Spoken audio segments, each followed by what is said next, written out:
Good afternoon, friends and newcomers to our Friday special conversations with special people.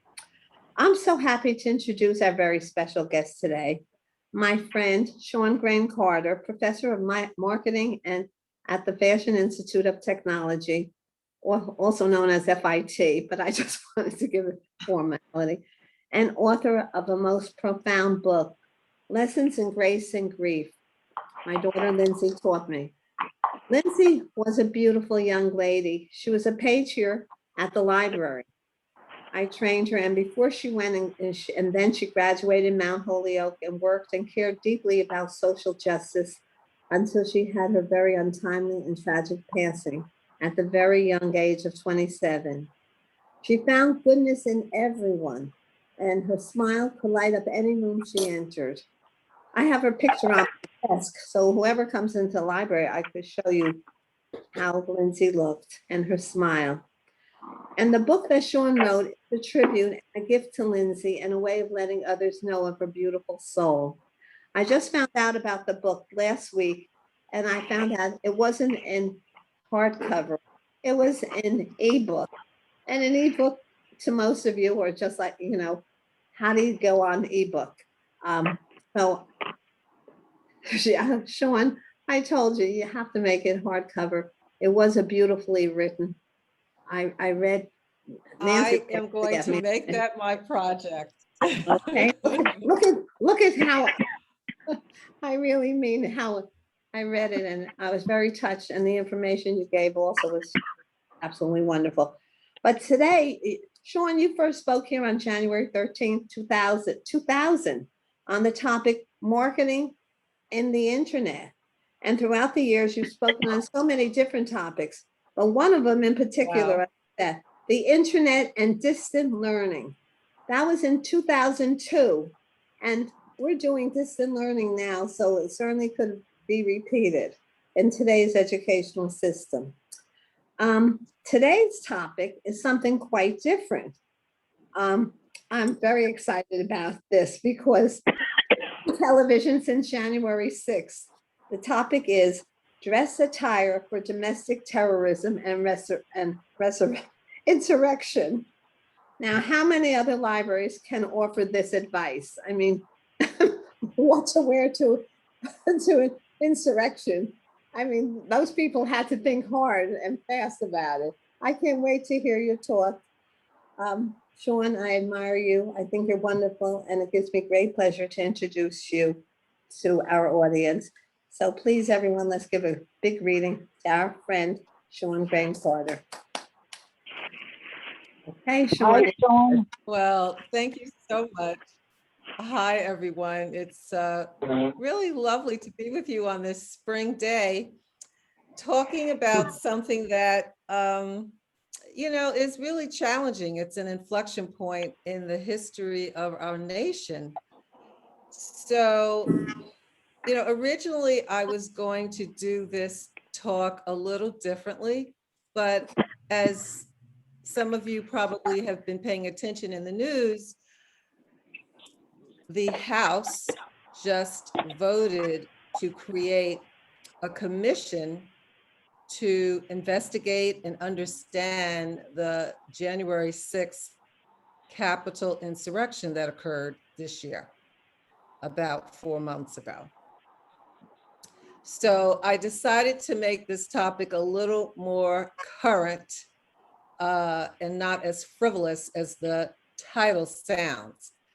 And so let's begin by first talking about, from a historical point of view, how we first define fashion, how we define dress and costume, because this title talks about how you dress for an insurrection. And I'm gonna first start with, let's talk about what we mean by insurrection. According to the dictionary, an insurrection is a violent uprising against a government or government authority. Now, if we compare that to a protest, which I have heard some newscasters do incorrectly, a protest by definition is an action or a statement expressing disapproval And, in the United States, we, because of our Constitution, are allowed to express disapproval anytime we want. But we are not allowed to have a violent insurrection. And so I wanted to start this conversation, this dialogue, by distinguishing the differences between the two. This is what I would do with my students if we were still in session. And I think it's important to talk about terminology and what these definitions mean, because we live in a time of alternate facts. And I think we need to at least agree on basic definitions as facts before we can have a robust dialogue. And we are in a democracy, so feel free to disagree. That's fine. That's what we do in a democracy. But we need to at least agree on facts, and we need to agree on the evidence. And then we can disagree on strategies and causes and other types of, ideals. So dress, typically, when we talk about dress, by definition, dress is the adornment of the body, the adornment of the physical human body. And that type of adornment is clothing. That type of adornment is accessories. And these accessories can be anything from jewelry to scarves to hats, millinery, footwear, which is shoes or sneakers or sandals or other types of adornment of the body. That's what dress is historically in terms of how we define it. Now, costume, in terms of a definition, is the prevailing fashion of a certain nation during a period of time, or the prevailing fashion of a certain class during a period of time. So when we talk about costume, one of the things that we saw at the resurrection was costume dressing for this Capitol insurrection. And examples of costume that were on display were Confederate costumes in red, white, and blue, animal pelts and Daniel Boone costumes. We saw different types of insignia with red, white, and blue as a bald eagle costume. And so, that's the question, why are people wearing costumes to an insurrection? And then we saw dress. We saw different types of adornment of the body in terms of clothing. So some of the clothing that we saw and observed were military fatigues. We saw camouflage dress and attire. We saw MAGA, Make America Great Again, red caps as baseball caps. We saw KKK, Ku Klux Klan attire. We also saw T-shirts with certain types of messaging that many of us find offensive, such as one of the horrible things that I witnessed was seeing a Camp Auschwitz T-shirt, which I thought was absolutely offensive. I think the KKK paraphernalia, such as some of the nooses that were carried, are also deeply offensive. But this is the attire that we witnessed on January 6th, which became an insurrection at our nation's capital a few months ago, right before the inauguration. And so when we talk about how people dress, it sends a message. You are communicating to others and to the world a statement about your identity and a statement that's meant for others to interpret one way or the other. And so if I'm walking around with some of the various costumes as well as dress attire that I have just described, at this insurrection, you are seeing riot dress. And what you're also seeing is people taking historical artifacts and taking interpretations of history as they understand it to promote a reaction. And to also, I will say, promote propaganda. And so when we think about the USA Patriots Act, which came into law because of the 9/11 foreign domestic situation on our land, it was because of international global terrorism concerns after we had the terrible loss of life as a result of the 9/11 situation in 2001. And so our country and Congress erected laws, the USA Patriot Act, specifically to avoid any kind of terrorism attacks on our country in the future. But there's a caveat to that law. In Section 802, it gives a very broad definition of domestic terrorism. And at the time, that was not top of mind for members of Congress, because they knew that there were laws on the books that were federal laws as well as state statutes. And so that could be controlled with the various laws on the books at the federal and the state level. But one of the laws that came out of the Patriots Act, which was very controversial, was what I call the wiretapping law without probable cause. And the reason that's important to today's conversation is that one of the reasons that the commission of investigating this insurrection is controversial is because some people believe that protesters should also be investigated who are considered Antifa or members of Black Lives Matter. And, you know, some people weren't happy when women went and marched on the Capitol in protest wearing their pink pussy hats a few years ago.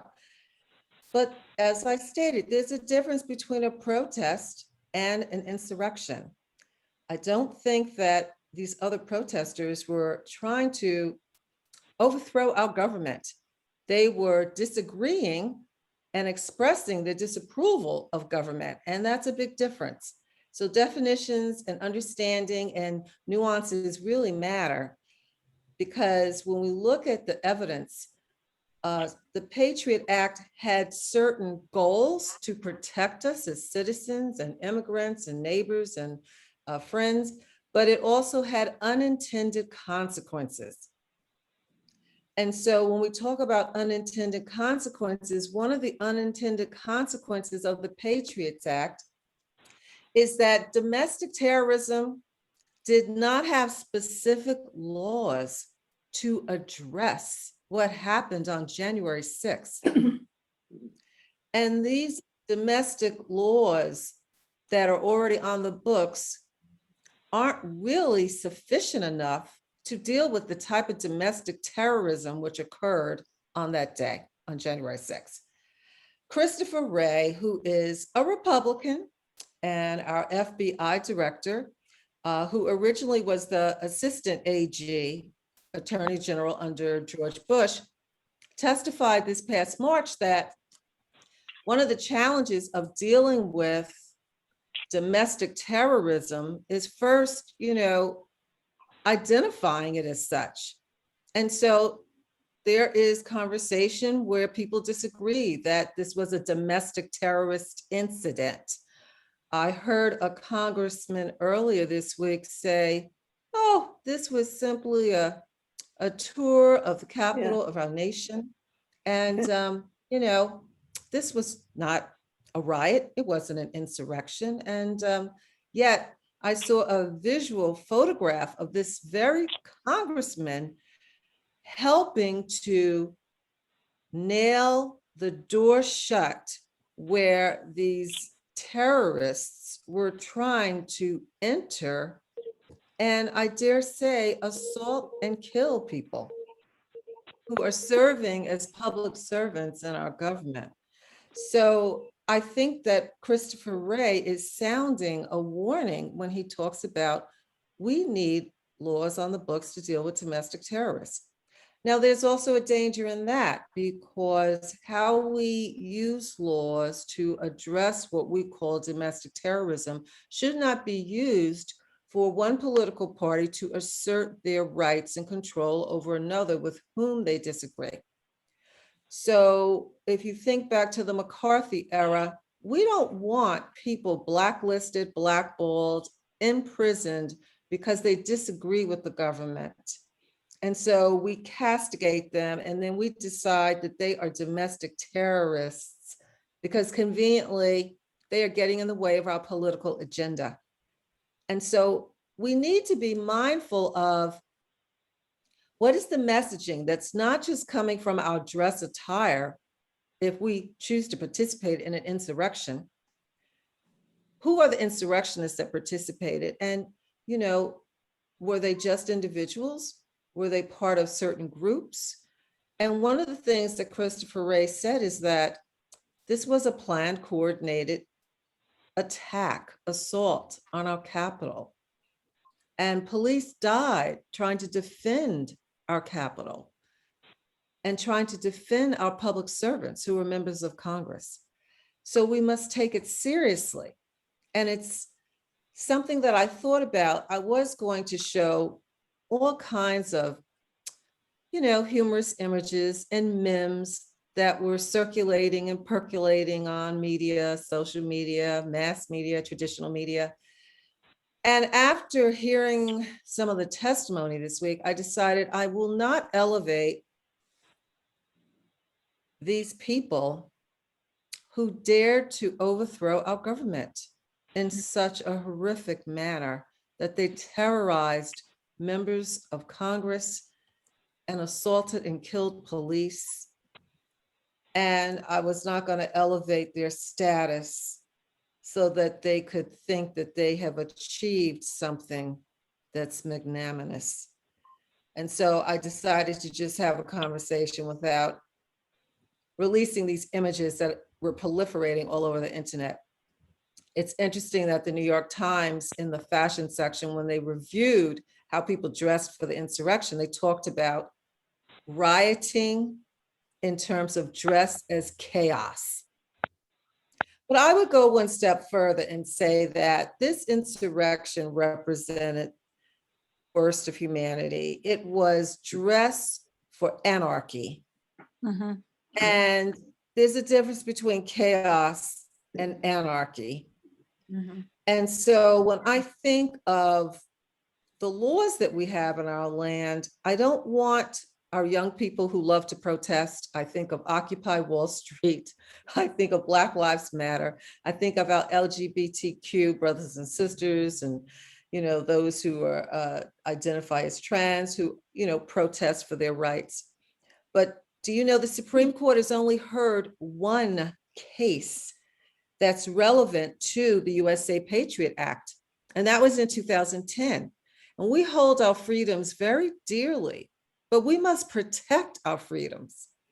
And so on June 21st, 2010, the Supreme Court upheld a constitutional challenge of material support.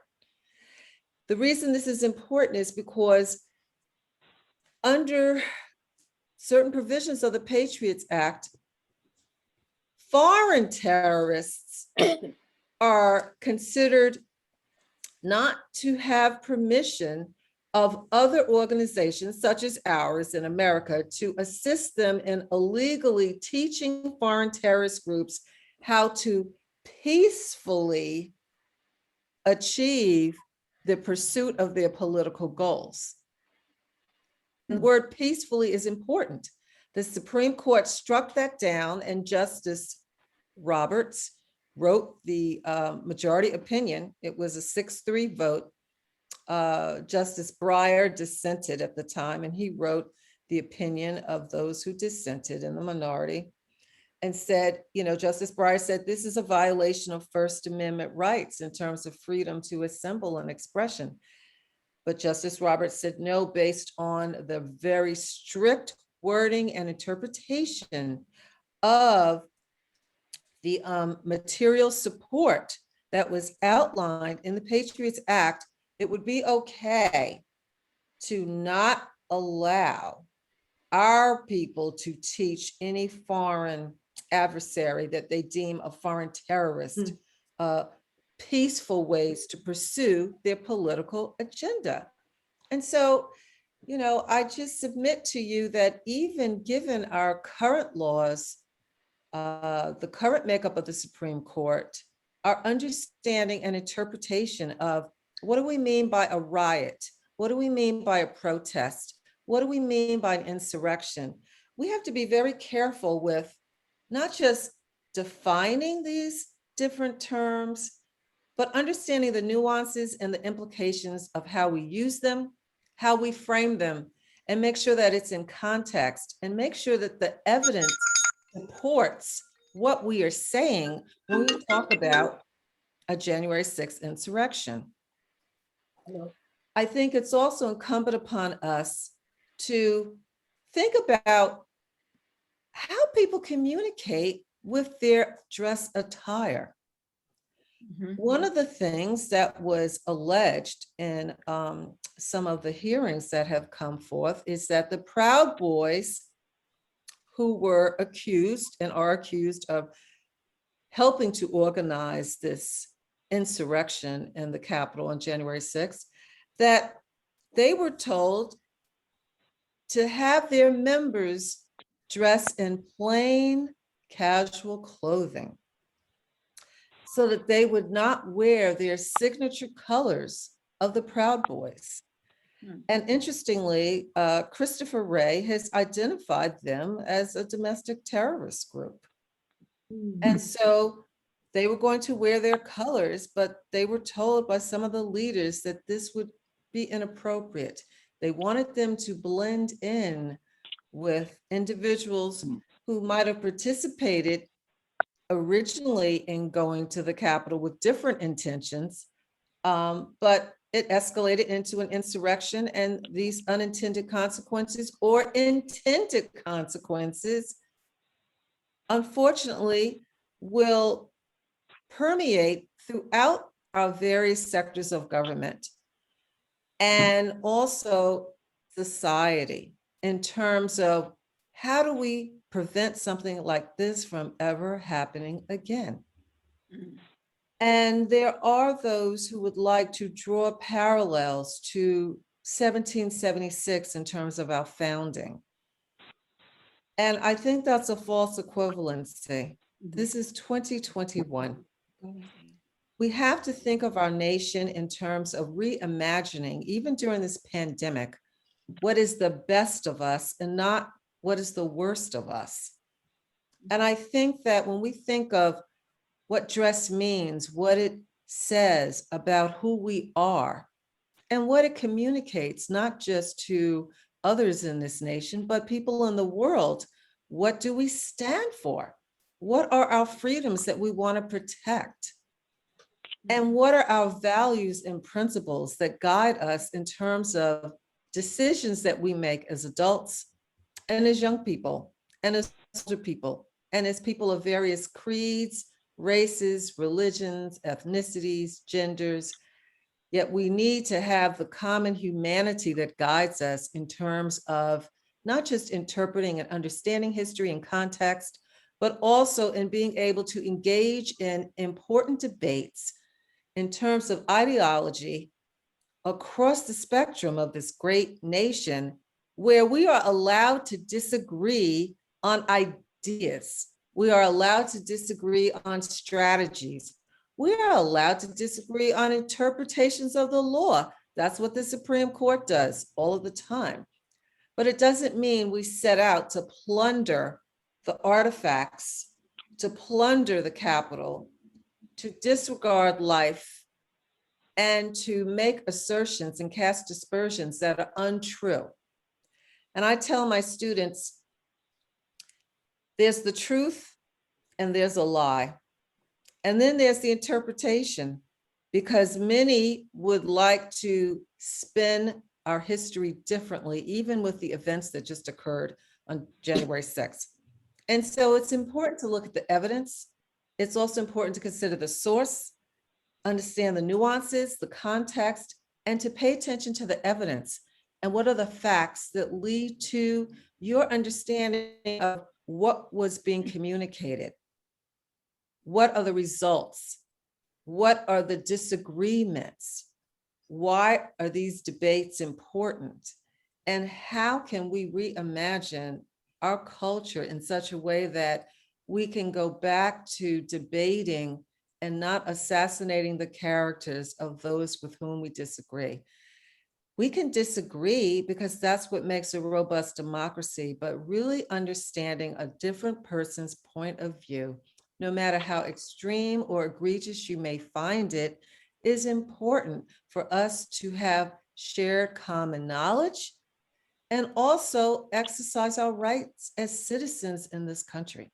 And so when we think about how to dress for an insurrection, I would think about a redress in terms of what we are communicating and saying in our lives as we go through the daily tasks of living and upholding the ideals of our great Constitution, our Bill of Rights, and understanding that, democracy is not a spectator sport. We are all involved. And so what we witnessed on January 6th in terms of dress attire communicated the kind of anarchy that our founding fathers did not envision, but did have the foresight to understand that such an event should be addressed. And when we had the 9/11 Commission, they also spoke to different strategies to prevent another global terrorist attack. But we did not appropriately address a domestic terrorist attack. And so going forward, I challenge all of us to engage our representatives in seeking answers so that together we can move forward as a nation and not only understanding what occurred, but agreeing on strategies to prevent it from happening again. And so now I have, given you a lot of food for thought. And, I welcome any questions or comments on what I've just talked about today in terms of how to dress for an insurrection. That was beautiful, so fascinating, and so much. Why did Obama do it in 2010? Why was the law looked at that time? Well, I can tell you that if we go back to 2010 and go back to 2001, it's almost like a decade between what happened, because at the time, Obama wasn't president in 2001 during No. the 9/11 attack. However, when you remember, the USA Patriot Act was passed within days of the attack on our nation. And so Congress acted quickly. And oftentimes when Congress acts quickly, you have unintended consequences, even though the intent is noble, because you want to immediately address something that has occurred that, shook this nation to its core. But in establishing the commission, and as they reviewed the Patriot Act, they realized that there were some gaps in terms of how you apply this law and also protect the privacy of those citizens. One example was the wiretapping.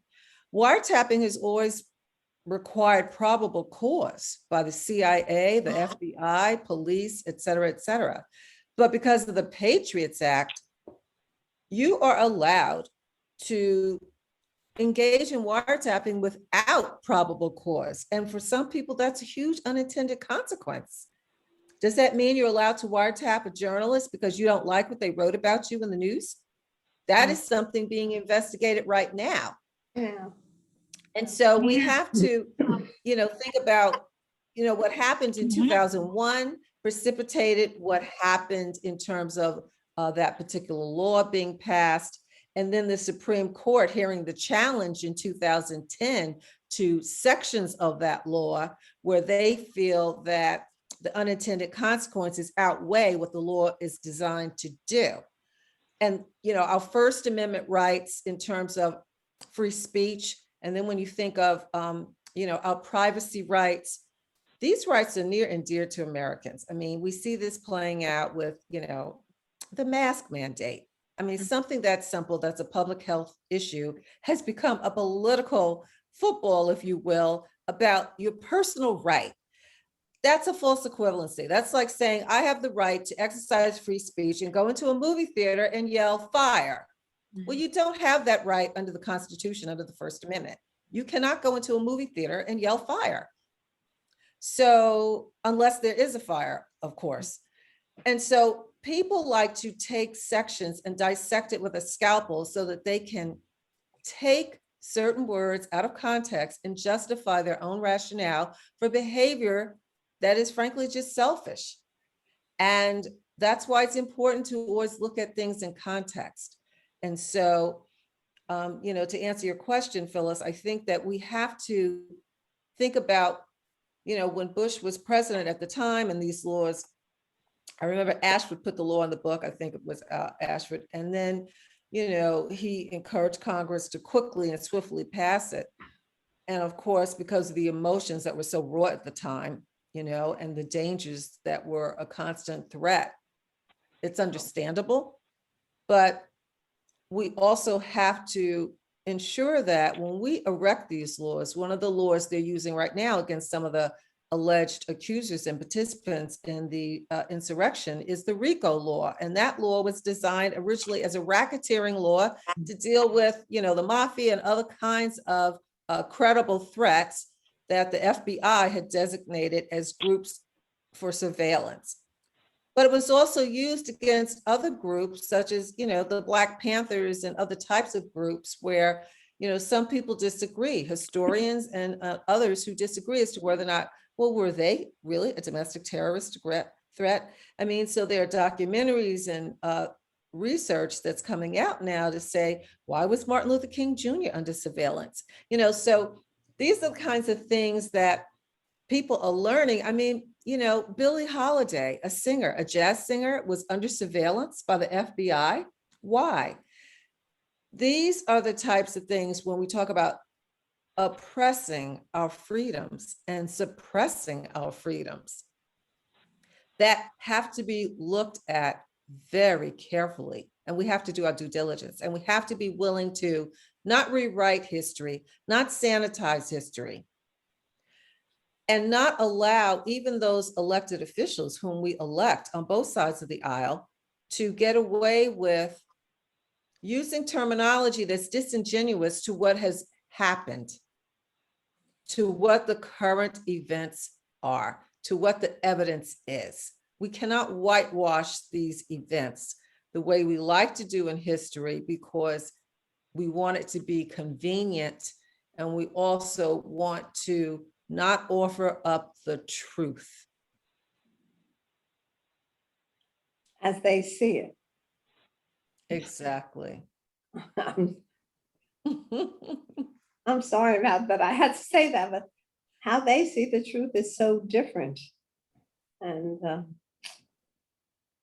that's why people could look and say that it was people just looking at the White House instead of marching and destroying things.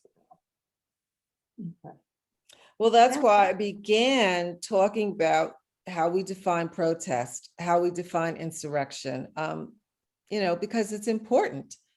Otherwise, we're not going to even get from step A to step B in terms of disagreeing or agreeing, because we can't even agree on whether or not it was a tour, a protest, an insurrection, a riot, a rally. I mean, let's first at least agree on what it was.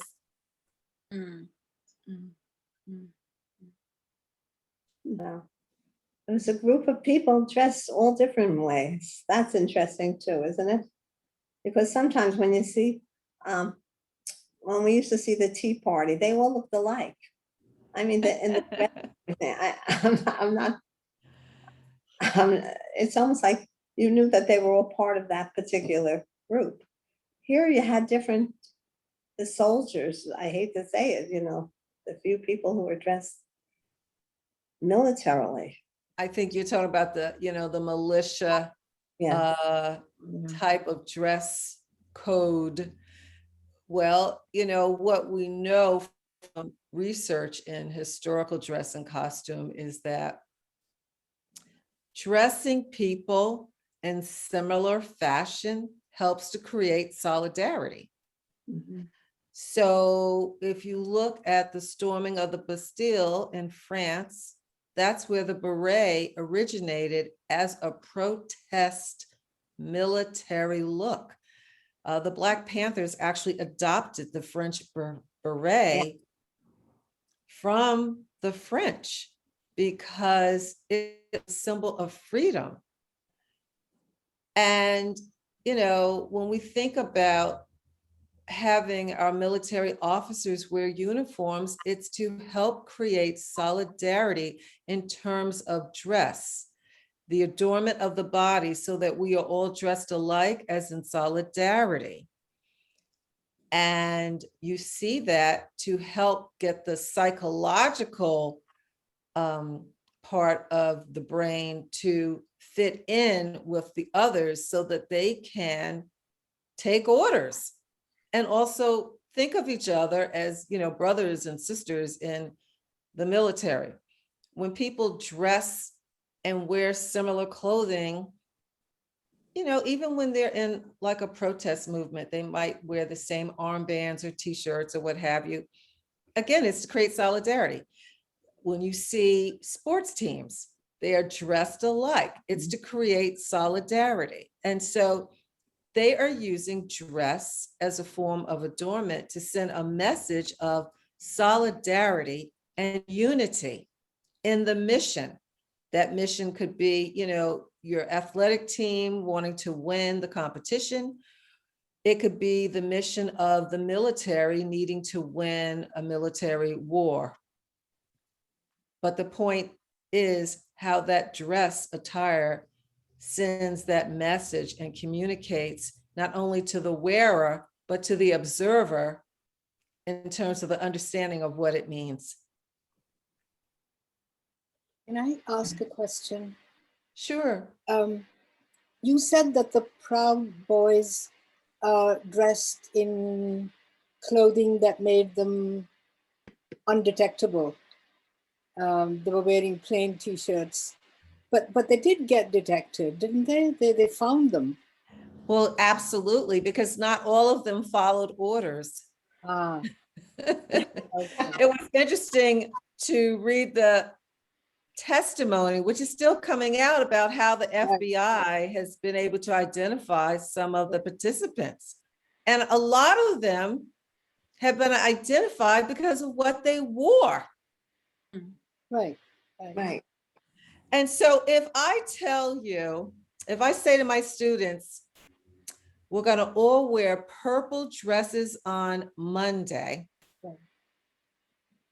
and I want you to communicate that to all the students in the other 30 sections of this course, that they all must wear purple dresses on Monday. But section 202 and section 207 decides we're not wearing purple dresses. We're going to wear what we want. Let the other sections wear purple dresses. And so it's like playing the telephone. Not everybody likes to adhere to the orders of the commander in chief, if you will. And so you're going to have these outliers, and therefore they will certainly be photographed and have their 15 minutes of fame, as Andy Warhol said. But as a result, that makes them more identifiable than if they had worn plain clothing and blended in as opposed to standing out. I think it's fascinating that people took selfies that incriminated them, basically. Yeah. Well, I think that's one of the things that I find fascinating to observe with social media and this need to constantly photograph oneself because of what you're wearing, whether it's your new hairstyle, your clothing, you are photographing yourself. Previously, your Kodak moment was someone else photographing you. Yeah. Right. And so that shifted with the invention of the iPhone. Previously, it was digital cameras. If you think of the iPhone, the first letter is I. So it's intended for your alter ego, the super ego, for you to not wait for someone to photograph you, but for you to not only have permission to photograph yourself, but to glorify in this photography of self. And it's fascinating because people presume that a lot of the participants were older people. There were younger participants. And yes, they're going to take selfies. This is a moment for excitement as far as they're concerned. They're not going to think about unintended consequences like when you brag on Instagram and TikTok that you trashed Nancy Pelosi's office and left a coin on her desk, that the FBI is not going to find you. Well, you have just led all the digital crumbs for them to not only find you, but for self-incrimination. And so, it's like the criminal who robs a house and then takes a selfie. Well, in this age of me, myself, and I, go ahead and take your selfie and go ahead and post it on Facebook and Instagram and TikTok and share it with the world, because, it makes the job easier for the FBI to locate you as an insurrectionist. And if you're going to wear a Daniel Boone costume and stand in glory with your face painted in red, white, and blue, that also is a very identifiable costume for us to allow the FBI to say, we know who that person is. And now that we have identified you, and that your friends and family members, neighbors, and others have identified you, we appreciate the tip. Excuse me, may I ask a question? Of course. Okay, hello, I'm enjoying this immensely. I would like to say first, doesn't just the fact that you're carrying an iPhone or a cell phone allows the royal smart people to detect where you were, because it can bing off. So even if they didn't take a selfie, they would know where these people were. But the other thing, going back to the Tea Party in Boston, that was just a dock. And maybe it was, there was water, there were boats, there was a dock, and you threw the tea overboard. But to go and attack the Capitol, that's almost like sacred, holy ground. Right. That's an important place in our country, and should be to every citizen in this nation. You might not agree, and like you already said, you have the right to disagree with people, but you have to respect their opinion, whether you agree with it or not. And that is the place where all of these very important decisions, might not agree with all of them, happen. And to go in there and just trash it as if it were the local garbage dump that you can go and pick and take what you want. I mean, that's the part that I just, that one hurt so deeply that how can people do that sort of thing? I don't understand it. Well, at least It's one of the hard to defendants. understand. It's hard to understand. I know Phyllis mentioned the Tea Party, but I think it's like, when you invite someone into your home, or if you visit someone else's home, you Mhm. don't think about trashing their home. Yes, right. And so I view the Capitol as the place where we've elected people to serve in these offices, and they are their homes away from home Mhm. in the service of others. Mhm. And so you wouldn't go and trash your neighbor's home. You wouldn't go and trash your office where you work. And so why would you go and trash, as you say, the Capitol offices? And likening it to a home, it is the home of every freedom that we hold dear in this country. It's where it all started. And it's just mind-blowing that such a thing could happen. And then they got described as patriots. Yeah, there's there's the other part of it. Yeah, it's just, It all At depends on least who you one- talk to. At least one defendant is claiming foxitis. That, Oh, that's that right, they were, right. that they were fed all of these lies about the election,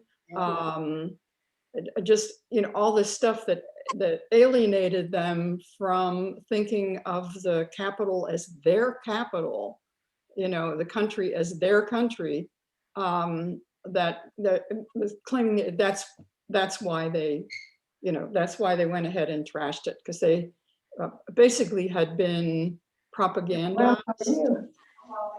Well, that's one of the things that I am excited to say, that in public education, okay, I mean, we have great private education and public education, but in public education, we teach our pupils to really think about, what does it mean to be a patriot? What does it mean to be a citizen? What does it mean to be an immigrant? What do these terms mean, so that you are not seduced by popularity that might be disingenuous in terms of your understanding and knowledge of a particular subject matter. I tell my students, not everybody on digital media is your friend, even though that term is used as if you could have 100,000 or 1,000,000 friends. That's impossible. Because when you think of a friend, it's the human connection. And, just having that kind of conversation so that they're not distraught, that they don't have 1,000,000 followers on Instagram or TikTok, is sobering for them, because then they realize you've never met these people, you've never had a conversation with them, you've never talked with them, you've never seen them, cried with them, laughed with them, you don't even know what they look like. There are 1,000,000 or so of these people, and yet you think they're your friends. And then what is friendship? How do you define a friend if these are strangers and some of them are bots, which aren't even humans? And so this is why education is so important in our country and in the world, because this type of shared knowledge helps to develop critical thinking and helps to shape their minds such that they're not seduced by any network. It wouldn't matter whether it was Fox or MSNBC or PBS, which is, my favorite network. You hear the information, and then you can dissect it and distill it and synthesize it and think about it and contemplate it and just allow it to ruminate. And that's, we don't give enough time anymore to just allow the information to take hold and allow the processing that's required to really think deeply about whatever that subject matter is.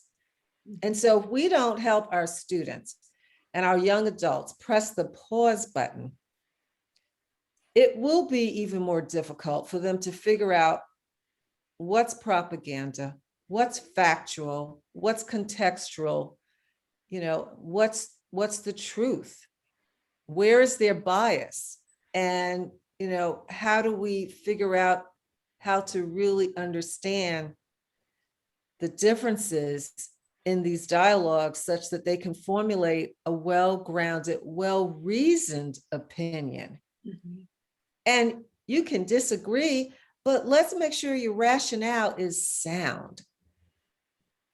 And that's why it's more incumbent upon us, to all as stakeholders to really help our public schools do better, because they're grappling with information data flow at warp speed. And oftentimes kids are left to their own devices to interpret this kind of data. And that's not very helpful in terms of the development of these young minds. They still need guideposts. Dawn, you deal with so many young people. Can you explain what TikTok, how it came about? And it's Chinese, is it something? You mentioned TikTok. I'm familiar with it. I think people don't realize that the minute a social media platform is invaded by older adults who are baby boomers, Generation X, or the silent generation, the young people migrate away from that platform. And so, although TikTok did originate in China, its popularity is worldwide. And, Facebook originated, at Harvard, but it was originally intended only for college students. And, Instagram, these photos, and Snapchat, all of these different types of platforms originate targeting young people. None of these platforms originated targeting 50 somethings, 40 somethings, 60, 70, and 80 somethings. And that's because young people have their own culture, just as all of us had our own youth culture. And they like to communicate with their like-minded peers without the influence of older adults. And so every time we decipher something and participate in social media, and our kids know that we are invading their privacy, as they say, they migrate away from that platform and then they figure out another one. And so, TikTok came out of a need to, take the terrific videos on Instagram and to take the playfulness and disappearance of Snapchat and to take the types of data building in terms of accumulation of different, types of lists that are being sold and marketed for young people and advertisers. All of that is TikTok today, because what you have is a platform designed originally for young people in China, which migrated because, we're all global today. We are globally connected. When you're studying abroad, you're connected.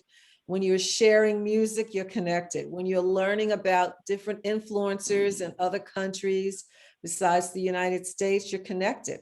And, I think of two types of communication beyond these social media platforms that connect people. Mathematics is a universal language, and so is music. Mhm. And they're both connectors across nationalities and religion and cultures. And so these types of connections are usually early adopted by young people. And then they absolutely take it and run with it. And it becomes an important part of their lives in terms of the socialization, the way it is occurring in the 21st century. That is one of the reasons the pandemic has been such an emotionally anxious time for our young people across the world, because they are understanding more than ever that communication over Zoom, Google Meets, WebEx, it's just not the same when they have the option for in-person communication. And so it has wreaked havoc on their lives socially because they miss that human connection. It is not something that can be substituted on a digital screen.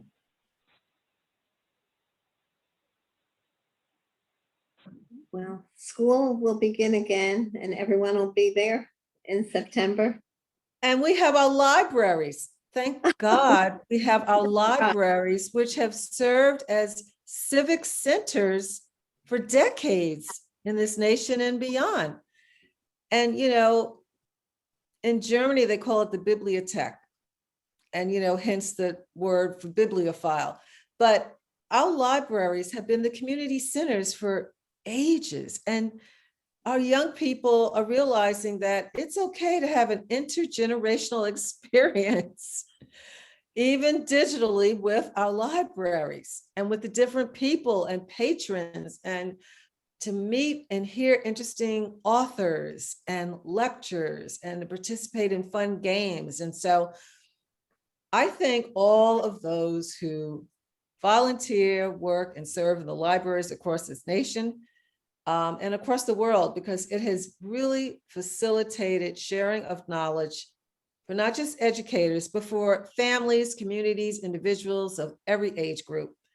And I think that is something that has also really served to help us all during this pandemic. Thank you for saying that. I agree with you. I'm not saying it because I think I work for the best library, but we certainly try to get people in and we help others.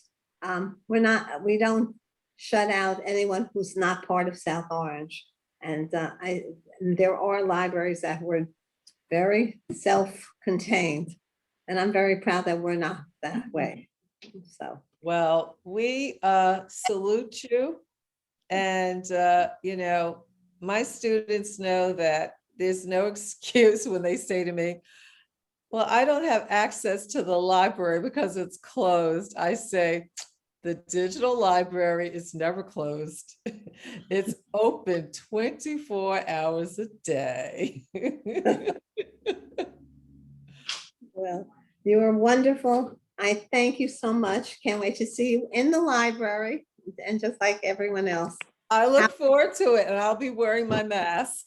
Thank Great. you all for joining us today. Thank you all.